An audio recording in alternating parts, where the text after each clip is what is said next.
The relationship between Bishop and Steve is a classical relationship of mentor and protege, father and son. Bishop takes on Steve and teaches him the tricks of the trade. And the relationship becomes a very close and intimate one. The original film was quite unique.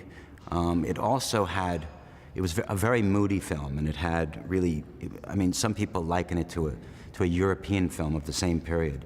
But it was also very specific to the era that it was made in, which is 1972.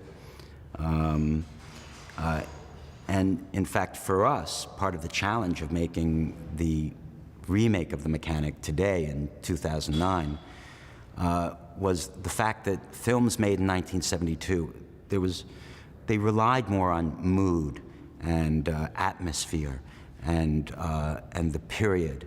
And audiences, in a sense, were, I'm not saying, not necessarily less savvy, but they expected different things from movies. And there's been, what, almost 40 years or so since the last film was made. And part of the challenge we had is updating the film in such a way that it would be acceptable to audiences, acceptable, lovable, and appreciated by audiences today who do expect a drama that is logical and motivated, and the characters, the actions of the characters and the motivations of the characters make sense. And so that was part of the big challenge we had in putting together the screenplay and making this film. He's just been a revelation. He is such a talented young man. What's part of it for me that's very interesting to watch is Ben is very different than the Steve of the original film. He's much more of a brooding character, much more of an emotional character than the character that played by Jan Michael Vincent. But to sit behind the monitors and watch Ben I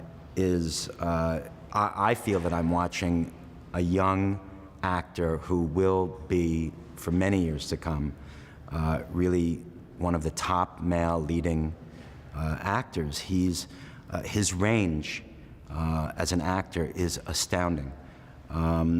He practices his craft in not only a professional way, but with such immense dedication and enthusiasm. I think you can see that he loves what he does, and you know, like Jason, when he's on screen, you want to watch him. You cannot take your eyes off of him. He's a wonderful gentleman, Simon, which personally I've really appreciated, having to work with him closely. And this kind of movie is really his forte. He's really, if you look at his body of work, he's a natural fit really for this kind of movie. And again, like Jason, this movie would not have been made if Simon West hadn't joined the team and become the leader of the team, really. It's my belief that whatever the location that you choose, ultimately it plays a character in the film. You really cannot divorce yourself from an environment. The mood and atmosphere of a city, of a location, bleeds as if through osmosis into the feeling of the movie, the atmosphere of the movie.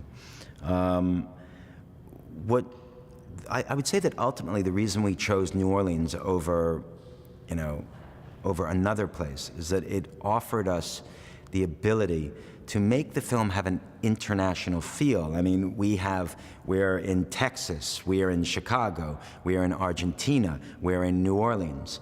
At one point early on in the development, we were considering playing New Orleans for Eastern Europe. And you can do all of that here.